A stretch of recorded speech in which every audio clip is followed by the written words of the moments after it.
रामू एक खुशहाल किसान था। उसके छोटे से खेत में मिट्टी का रास्ता और प्यारा सा घर था। उसके पास सारी आधुनिक सुविधाएं थीं, ट्रैक्टर, पानी का पंप और बिजली से चलने वाले औजार। रामू के खेत में कई मजदूर काम करते थे। कोई मिट्टी खोद रहा था, कोई टोकरी उठा रहा था और कोई पौधों को पानी दे रहा था। सुबह से शाम तक खेत में चहल पहल रहती थी। पक्षियों की आवाज और हवा की सरसराहट खेत को और जीवंत बना देती थी।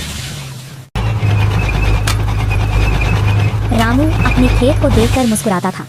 उसके लिए यही असली खुशहाली थी, मेहनत, आधुनिकता और अपने लोगों का साथ।